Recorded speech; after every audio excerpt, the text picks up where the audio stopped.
Este podcast tem o apoio de Herculano.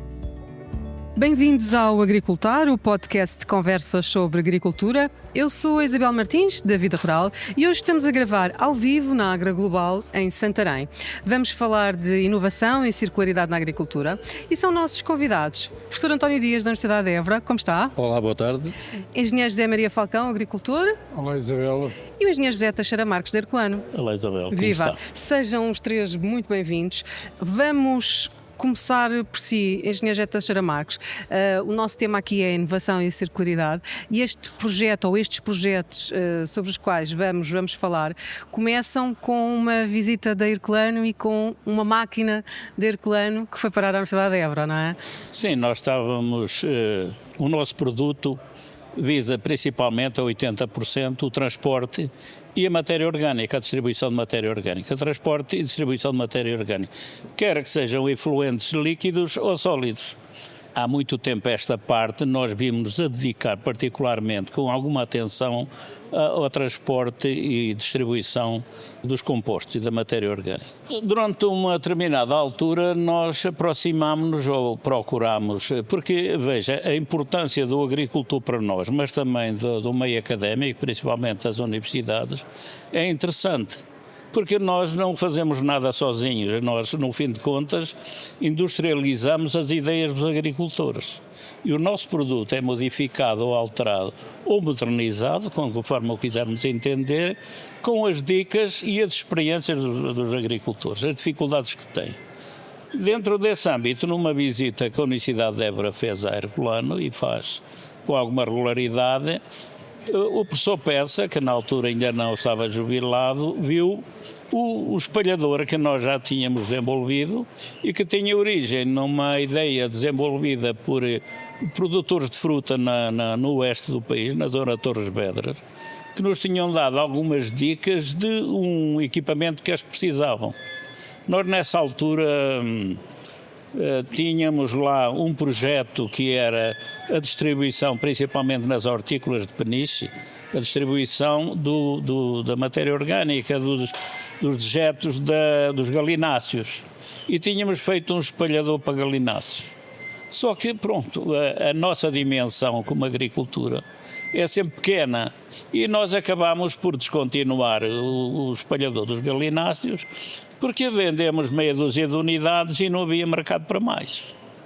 E dentro desta atitude e da discussão comercial que se põe em seguida em função disto, o concessionário da Deutsche Farm naquela região, o António Prata, disse-me assim, há muito tempo que os agricultores aqui, os produtores de fruta, vêm a pedir um reboque com a particularidade de espalhar, não na entrelinha, mas localizado junto ao caule. E nós partimos para esse projeto, ouvimos-los com atenção, deslocámos-nos lá e desenvolvemos esse projeto. É claro que esse projeto, de modo do espalhador dos galináceos, acabou por também não ter mercado. O mercado estava circunscrito àquela região e nós fizemos 10 unidades, porque temos que fazer sempre quantidade, não é?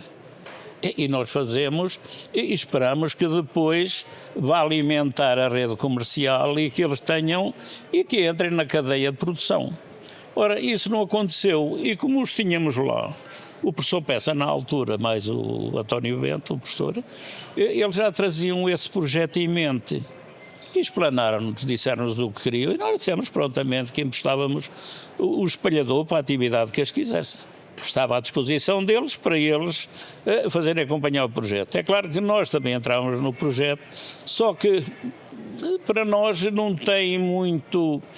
Aquilo que normalmente vamos buscar, esses projetos, não tem porque já somos catalogados como uma empresa grande, já não somos uma pequena ou média empresa.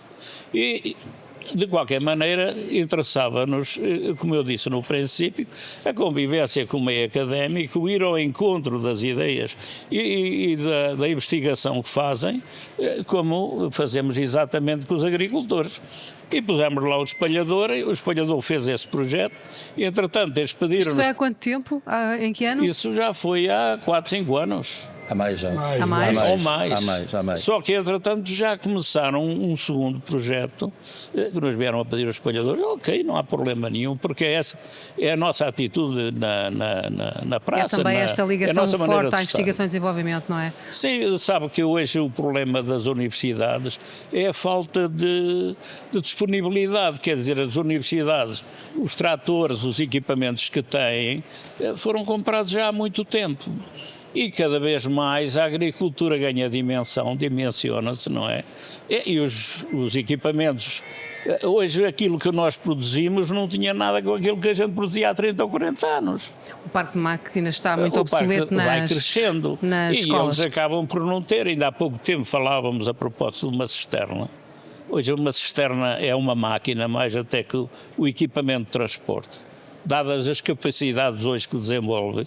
E o que faltava neles, apesar que resolviam, era ter um trator com capacidade para puxar essa cisterna que não para movimentar. Muito bem. Vamos voltar ao equipamento ao espalhador e perceber então na escola que projeto é que arranca com esta máquina. Teixeira Marques disse, nós, na consequência de uma visita, montámos ou pensámos em fazer uma candidatura a uma fonte de financiamento, elaborámos uma candidatura a um grupo operacional do PDR 2020, esse financiamento foi concedido. Portanto, nesse grupo operacional, além de nós, a Universidade de Évora, que liderávamos o processo, tinha também uma equipa do INIAV, a própria Herculano, a empresa do Engenheiro Maria Falcão e uma associação de agricultores da região que servia um pouco como elo de ligação para passar a mensagem e digamos, tentar puxar os agricultores para ações de dinamização do projeto. E o projeto arrancou. Mas que projeto era este? A ideia foi a seguinte: do resultado dessa visita foi-nos dito que tinha um sentido da parte dos agricultores que da zona do Oeste tinham experimentado o produto, que havia alguma dificuldade em garantir a homogeneidade e alguns bloqueios na distribuição do produto, porque eles trabalhavam com estrumes e o estrume é muito heterogéneo. E daí o que é que nós pensámos? O que é que nós podemos fazer para termos um produto mais homogéneo em que se ultrapasse essa limitação dos bloqueios aos sistemas, aos funcionamentos dos mecanismos da máquina? E, portanto, aí o professor Peça pensou no assunto, foi-me ouvir também a minha opinião e pensou-se em fazer composto, produzir composto. Até aqui nada de novo, já há produção de composto por várias regiões, em vários fins, e aqui, digamos, a ideia era não só produzir o composto, aplicá-lo ao solo e ver o efeito da aplicação desse composto ao solo. Portanto, foi esse, digamos, de uma forma sintética, as ideias-chave da candidatura. O composto, obviamente, põe-se a questão, bem, mas vamos fazer composto com matérias-primas. Ouvimos outros colegas que tenham mais experiência na área da compostagem, porque nós somos docentes e investigadores na área da mecanização, obviamente temos que ir buscar colegas que trabalham na área da compostagem neste caso. Porque há alguns procedimentos técnicos para fazer a determinação das proporções dos materiais. Não é só fazer uma pilha, não é? Não é só fazer uma pilha, não é pôr aquilo lá, não. Exatamente. Tem que fazer umas contas. Obviamente tem que fazer uma análise, estou a brincar, mas tem que fazer umas análises prévias às matérias que vamos usar, de fazer uma série de determinações e em função dessas que matérias determinações... é que estavam disponíveis, na verdade? Na verdade, o que é que nós pensámos? Vamos usar aquilo que há na exploração, o mais simples possível. Qual exploração? Na herdade da Torre das Figueiras do Muito Engenheiro bem, na Maria exploração Falcão. do Engenheiro José Maria Falcão. Muito bem. E o que é que tinha por lá, assim, a sobrar de matérias-primas para a compostagem? Tudo um bocadinho que o setor agrícola produz. Bens Mas que no vende seu e tem um produtor que tem um espectro de culturas alargado, não é? Isso, Produz portanto, muita coisa. Desde a rama de oliveira, aos restos de poda, palhas, estrumes. Depois o bagaço de azeitona, embora não esteja sediado na exploração, mas estava numa unidade que estava perto. E pronto. Não tinha nenhuma experiência de compostagem, nunca tinha feito. Não tinha, embora tivesse visto muitos sítios com compostagem. Mas eu, como o Engenheiro Teixeira Marques disse que a Herculano precisa da universidade, eu tendo sido um universitário e tendo aprendido sempre com o meu pai puxar a universidade para dentro da exploração, criámos aqui uma relação de parceria muito grande com a Universidade de Évora. Temos tido uma experimentação, foi a última, onde nos metemos, a última porque já há mais algumas em arranque, mas nós estamos numa zona que é o Alentejo Profundo, já não é Mértola, já não é com o Alqueva, tudo isto, aquela zona do Alto Alentejo, fora dos 2 perímetros da rega que por ali há, não há mais nada. Portanto, nós preciso fundamentalmente de falar com a ciência, falar com o conhecimento e criar, porque eu ando sempre a visitar e a ver e a tentar ser pioneiro, e isto foi uma solução que eu sentia na exploração típica alentejana, com solos pobres, precisa de matéria orgânica. Não é por causa do aquecimento global que isto me leva, é porque se nós tivermos matéria orgânica no solo, e é muito difícil, eu que já faço há 30 anos agricultura de conservação, a subida do teor de matéria orgânica é muito lento. Portanto, nós precisamos de lhe pôr mais qualquer coisa. Só que não havia volume na exploração, portanto, não eram os estrumes, não eram as ramas que permitiam, eu já destroçava tudo, eu precisava de algo mais. E esse algo mais era uma coisa que é a grande base da nossa exploração, que é produzir azeitona, também produzir amêndoa, portanto, e isto havia enormes subprodutos que eram vendidos ao desbarato, que saíam, não faziam a circularidade, portanto não voltavam à exploração. E então, quando o presente envenenado que o professor Peça e o António me fizeram, foi mais uma vez abrir a porta da exploração, que eu estou sempre aberto, obviamente cada vez com mais dificuldade, porque as rentabilidades e os custos são difíceis, mas estou sempre aberto porque eu prefiro experimentar a minha casa do que ir ver aos outros sítios. Posso ir ver a Valada, mas quero ter lá as coisas. Esta pilha de compostagem era feita na sua exploração? Isso.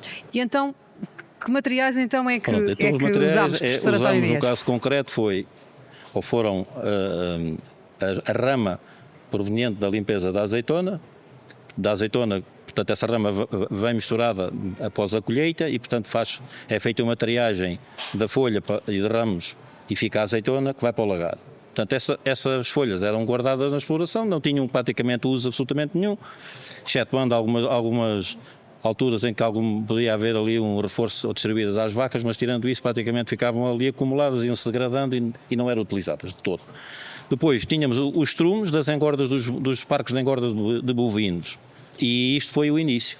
Portanto, inicialmente foi estrume e folhas. Portanto, as matérias-primas foram analisadas, há um rácio em função das características de cada matéria-prima contas, não é? que tem que ser garantidos. É uma reação, a relação carbono-azoto, que no final da mistura tem que ser à volta de 30. Portanto, este é um número mágico. A relação carbono-azoto igual a 30 das matérias-primas. E, portanto, isso vai usar uma forma para encontrar as proporções de cada material. E assim arrancámos. Depois, a outra questão que se coloca a seguir, sim senhor, vamos fazer uma pilha. E como é que se faz a pilha? E o que é preciso para fazer uma pilha de compostagens? O que é que envolve? Envolve outras coisas, a necessidade de fazer reviramentos para arejar a pilha, porque estamos a falar de agentes aeróbios, não são agentes anaeróbios. E temos que falar em garantir a umidificação da pilha. Portanto, e isto da umidificação, mas então a pilha não está protegida? Não.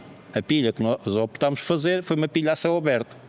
Precisamente uma questão logística, para ser mais fácil, mais execuível, nós interagirmos com a pilha, intervirmos como fazer os tais reviramentos e a exatamente, umidificação. Porque de outra forma tínhamos que destapar as pilhas. Portanto, isso é um ponto de vista logístico é péssimo, na minha opinião. Principalmente pensando, estamos a falar numa exploração e toda a nossa filosofia era esta, é que vamos usar o que existe na exploração, vamos usar os meios que existem na exploração para fazer essas ditas operações, sejam reviramentos ou sejam as umidificações. A partir daí, a pilha é elaborada... Os reviramentos como é que são feitos? Só dizer que a pilha é feita como tipo uma sanduíche, camadas dos diferentes materiais, piramidal, e depois a partir daí vamos monitorizando a temperatura e a umidade da pilha. Com uma certa periodicidade, 15 dias, 3 semanas, um mês, depende, vamos fazendo em função como a pilha estiver, vamos revirando, fazendo os tais reviramentos da pilha. O que é que nós, neste caso concreto, usamos? usámos o que havia. Felizmente, a exploração tinha vários equipamentos que davam para fazer isso. Portanto, desde Ajeitavam-se. Ouvi dizer que o engenheiro José Maria Falcão tem um museu agrícola na sua exploração, é verdade? Não, aquilo são máquinas novas, aquilo que dão para tudo. Assim haja arte e engenho.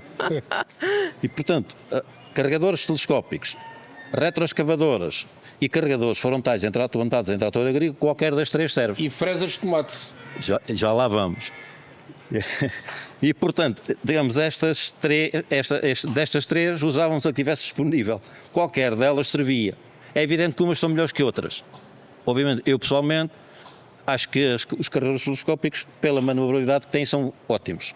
Aquele que, digamos, é um bocadinho menos bom, digo a coisa desta forma, são os carregadores telescópicos pela razão que os balos são mais pequenos. É só por essa razão. Porque, digamos, em termos de manobrabilidade, hoje com um trator consegue-se quase aquilo que se consegue com uma retroescavadora ou com um carregador telescópico. Não tem o balde não é tão grande. E, portanto, ou seja, nós com um balde maior, em menos tempo reviramos uma pilha. Essa é a diferença.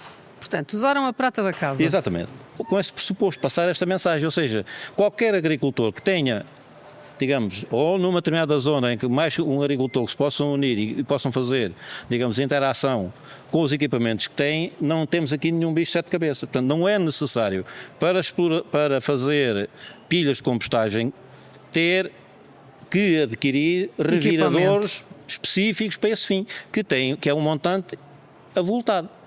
É evidente, se quisermos apostar na produção de composto a outra escala, uma escala de maior valorização, de colocação do produto no mercado, distribuição para um maior número de agricultores, obviamente, aí terão que ser ponderadas essas situações. Agora, à escala do agricultor, é para usar aquilo que lá existe. Muito bem, então temos uma pilha de compostagem com as folhas e o estrume. Fizemos aplicação no campo, engenheiro José Maria Falcão, com a máquina o espalhador de Herculano. E agronomicamente, do ponto de vista, em cultura é que aplicou? No olival? Voltou ao olival, portanto, a tal lógica de circularidade. Na linha do olival. Agronomicamente, sentiu algum efeito disso, relativamente àquilo que é a sua fertilização tradicional?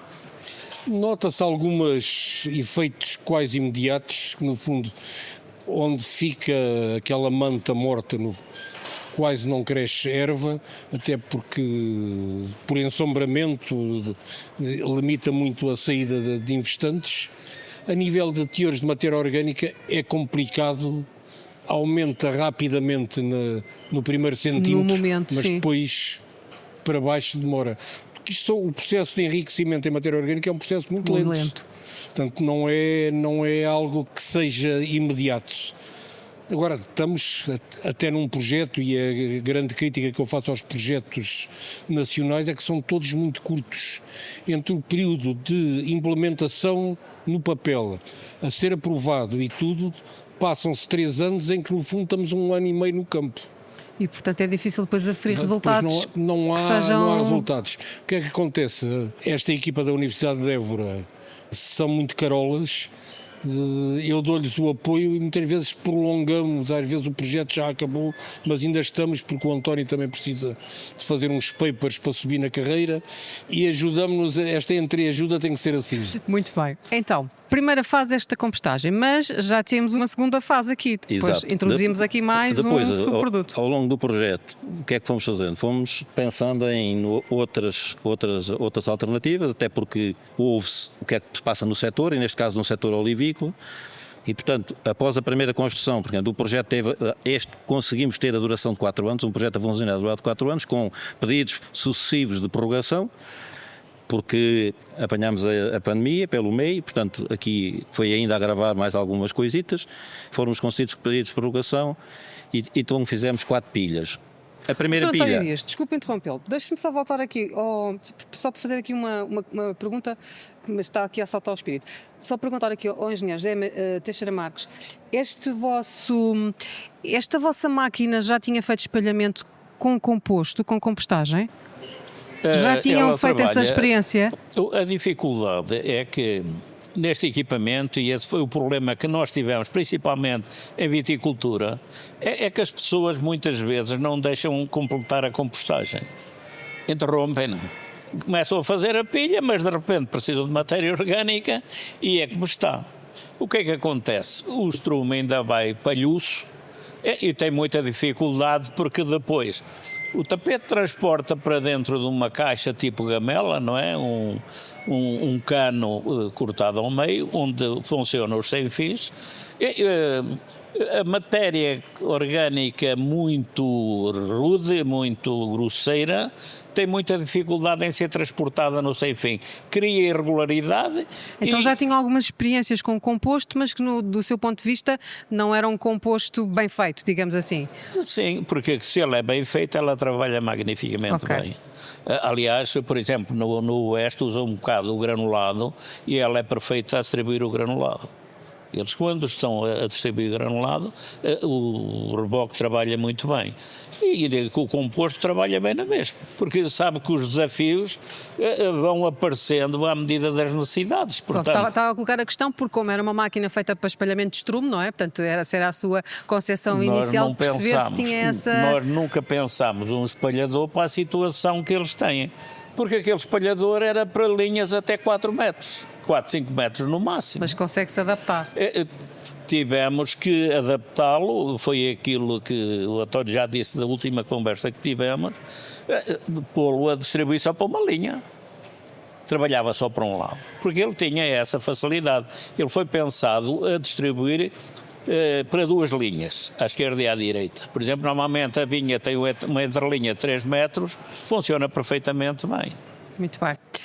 Era só para fazer esta ponte, desculpa interrompê-lo, professor António Dias, mas era só para perceber também se a máquina alguma vez, que não foi pensada para compostagem, se alguém já tinha feito algumas experiências, para percebermos aqui a adaptabilidade. Mas em relação ao composto, portanto, produziu-se, distribuímos-lo, obviamente, na distribuição, deu para perceber, nesse ano, a distribuição foi feita no inverno, percebemos que não é propriamente a melhor altura, porque o estrume está úmido e, portanto, tende a aderir, se estiver muito úmido, tende a aderir às partes metálicas da máquina e, portanto, nós ficamos com o estrume por distribuir, porque ele está agarrado à envolvente da carcaça do semi-reboque, digamos assim, do chassi do semi-reboque, e não Está a falar do estrume ou do composto? Peço desculpa, do composto. Posto isto, avançamos para, como tínhamos algum período de experimentação à nossa frente, avançamos para a introdução de outros materiais, nomeadamente, porque estamos a falar do setor olivícola, de um outro subproduto, que é aquele que existe mais em abundância, que é o bagaço de azeitona.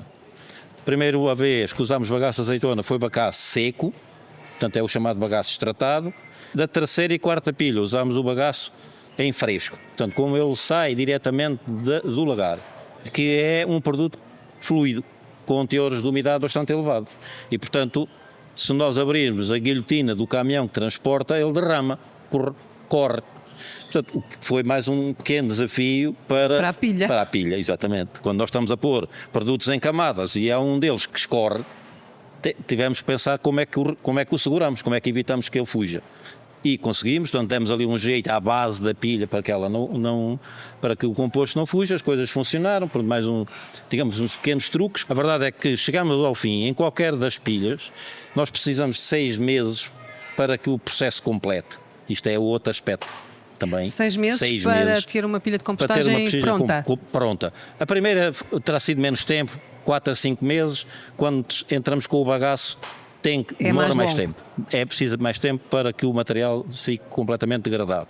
Depois, a partir daí, passar a distribuir. E se distribuirmos do composto no verão, é mau andar a fazer uma distribuição no campo com mais 35 graus, é verdade, e mesmo para os próprios equipamentos não é agradável, também não é bom. Mas, sob o ponto de vista da qualidade da aplicação, é muito melhor, porque nós estamos a aplicar um produto que está seco e, portanto, ele vai ser dirigido para onde nós queremos que ele vá. Essa é a facilidade. Que a pilha está a céu aberto, não é? Exatamente. Pois. E, portanto, deixámos-lo a secar e, a partir daí, carregamos e estamos a distribuir o produto e aplicámos-lo com relativa facilidade, o que, por vezes, não acontece quando ele está com bastante umidade. Em comparação com a anterior experiência, portanto, sem o bagaço, este composto tinha características diferentes? Eu agora não tenho isso presente, obviamente, a olho nu não. Do ponto de vista Sim, da nutrição, e das essa é uma suas coisa que vale a características. pena dizer. Estes produtos, nomeadamente quando leva bagaço, o bagaço é um produto que tem um odor intenso. Certo. E no fim, a pilha, no fim concluída, nós não sentimos o odor do bagaço. Desapareceu. Assim como as folhas também desapareceram. Nós não vimos folhas, nem vimos restos de bagaço. Isso fica tudo degradado. Portanto, é um produto bastante uniforme, portanto, sem odores, sem cheiro, nada disso. Há toda uma degradação, inclusivamente, de agentes microbianos que estejam nas folhas. E nós fizemos esse trabalho, porque houve uma colega da fitopatologia que também esteve a trabalhar no projeto. Foi feita a monitorização das folhas antes delas serem usadas no composto, porque havia esse risco, quer dizer, eu vou usar composto, quem é que me garante que aquelas folhas não têm já um agente de uma determinada doença?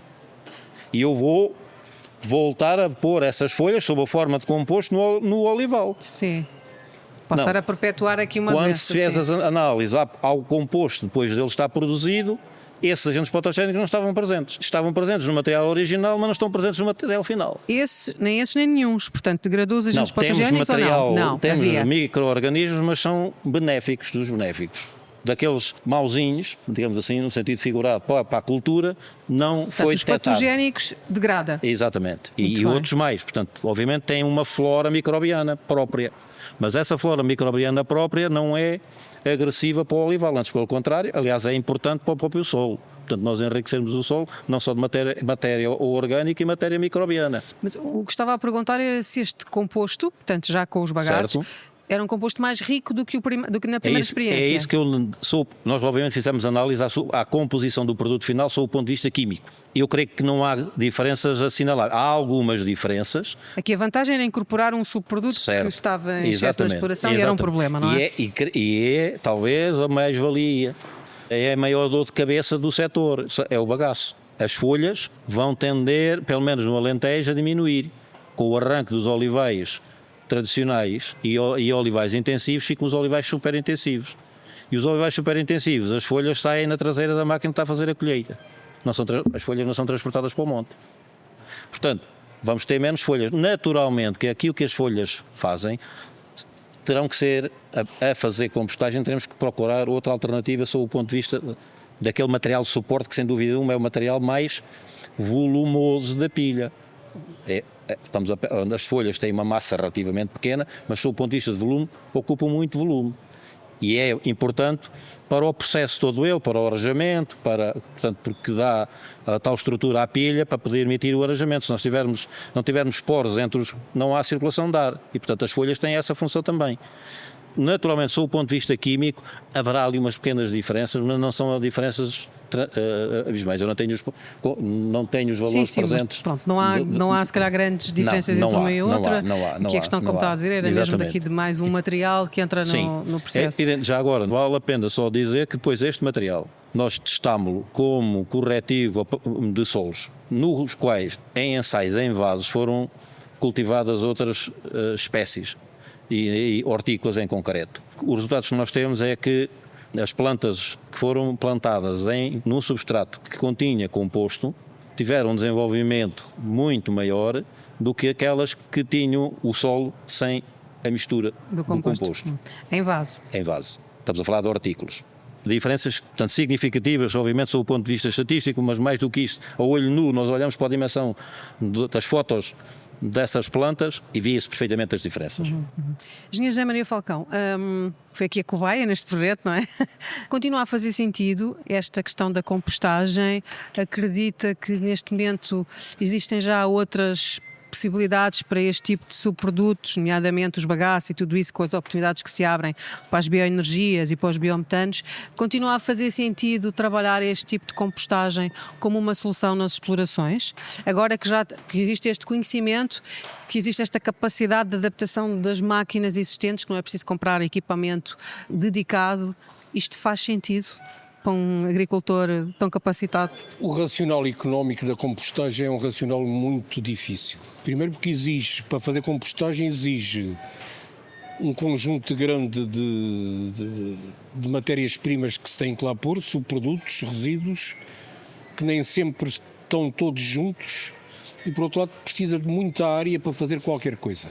Eu estou nesta fase a dar o passo diferente. Estive em França a ver as soluções para a produção de biometano. No fundo, é um processo de compostagem também anaeróbico, em que o tipo de micro-organismo que trabalha é muito similar.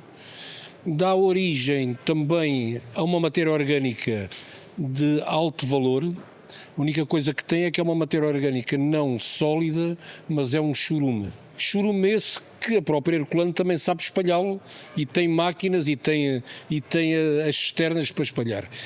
O grande problema da compostagem é que primeiro demora 6 meses e depois é muito moroso, é muito caro de movimentar todo aquele processo.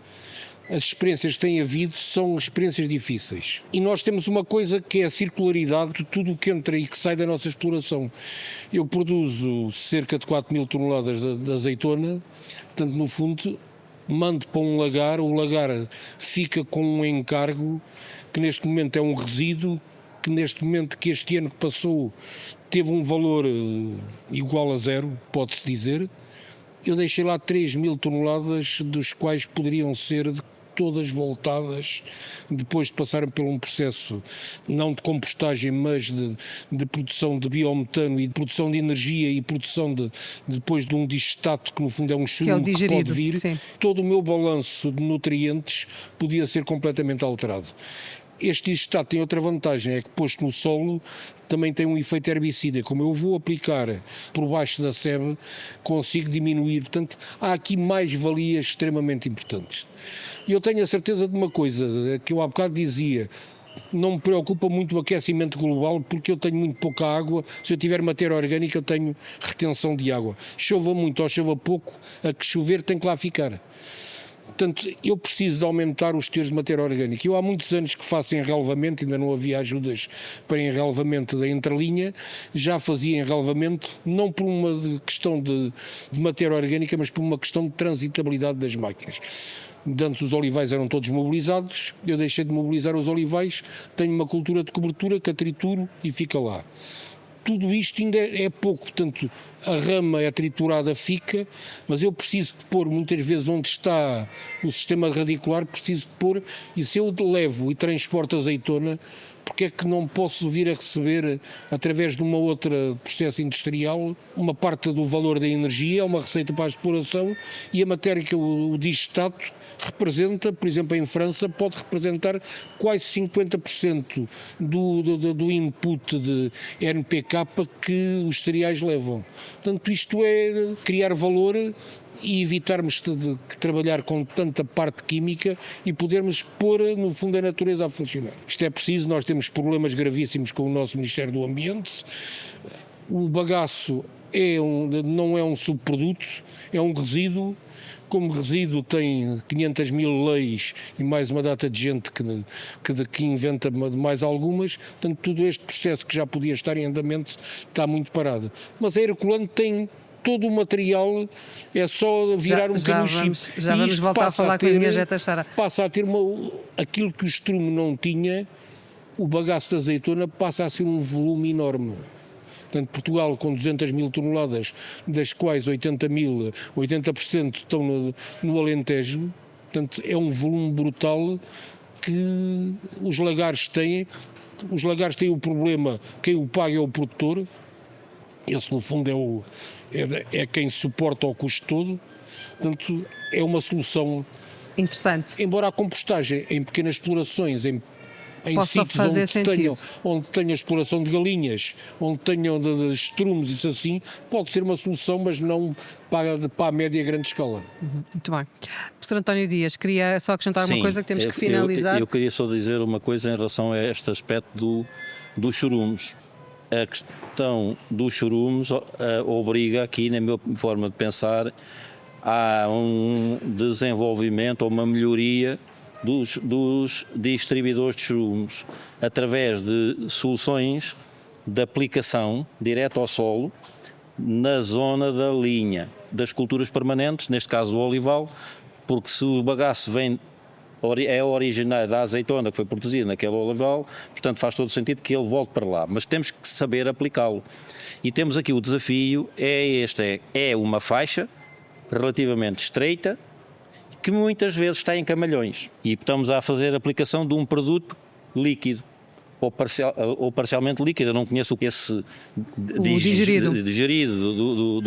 Mas pensando em algo que nós fizemos este ano, a título experimental, que foi aplicar bagaço diretamente ao solo num pequeno teste e com uma cisterna, mas foi de uma forma rudimentar. Portanto, estávamos a aplicar com a cisterna e estávamos a controlar manualmente a saída do bagaço da cisterna. E aí estávamos a colocá-lo onde a queríamos. Eu estava a ver aquilo e estava a ver.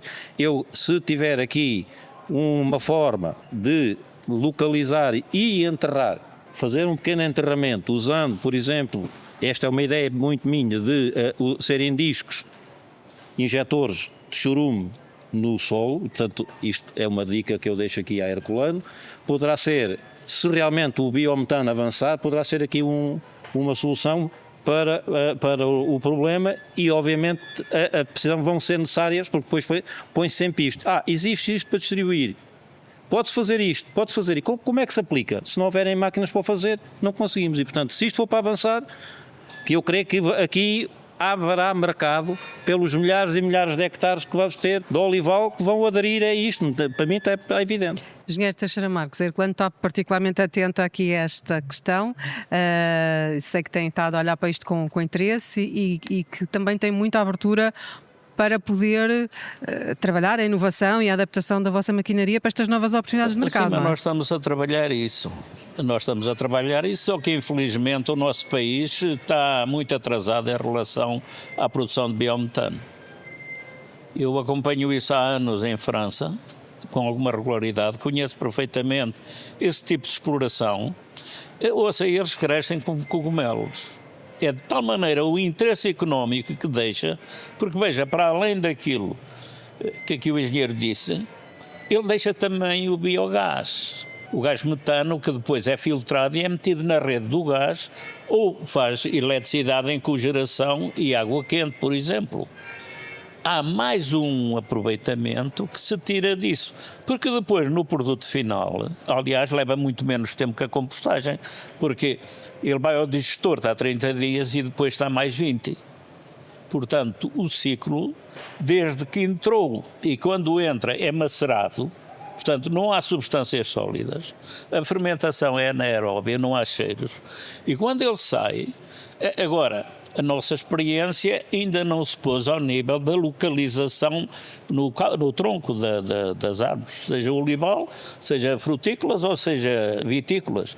É normalmente em prado, mas enterramos com o localizador, a cisterna passa o líquido para um localizador, o localizador pode depositar à superfície e necessariamente é assim quando há um prado permanente, não é? Porque não vamos agora mobilizar o solo onde está um prado permanente, temos que a libertar junto da planta, da árvore, da cultura arvense que ali está, ou enterramos através de dentes ou de discos. Portanto, uma solução como esta necessária a este projeto tem que ser desenvolvida, não a temos feito, mas eu penso que não será muito difícil. Como se resolveu em relação à distribuição de matéria sólida, penso que também vamos encontrar uma maneira de espalhar, seja através de discos, através de dente é mais difícil porque pega no sistema radicular, mas alguma coisa pode ser feita, não é? Inclusivamente a irrigação, simplesmente, porque já fazemos isso onde está o prado permanente.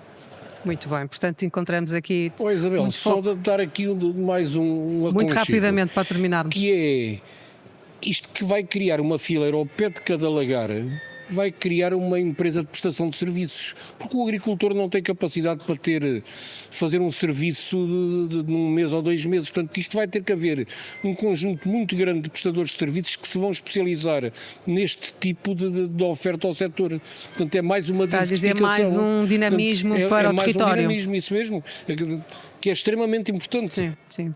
São realmente oportunidades. Lá vem o professor, vai pôr aqui uma, é só para dizer, uma bicada. Não, é uma bicadazinha para dizer isto. É que então está na altura de a Herculano avançar com os localizadores. Nós estamos disponíveis para fazer os testes de campo e portanto temos que arranjar uma central de biometano que nos disponibilize o digestado ou digerido para nós testarmos. Portanto, ficamos à espera que o José Maria Falcão nos providencie esse material. Próximo podcast temos aqui Está o a ver este representante da círculo amoroso indústria. que se O arranjou círculo aqui. amoroso é muito bom.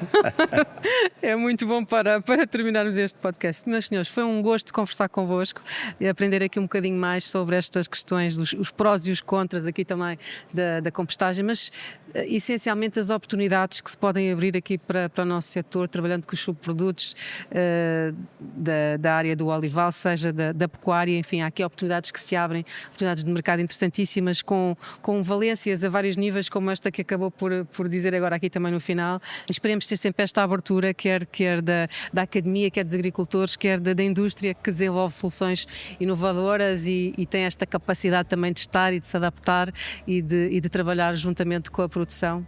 Portanto, foi um gosto conversar convosco. Muito obrigada pela vossa disponibilidade. O Agricultor fica por aqui. Já sabe que pode continuar a acompanhar a atualidade agrícola no nosso site, na newsletter, na app ou numa banca perto de si. Até ao próximo programa. Este podcast tem o apoio de Herculano.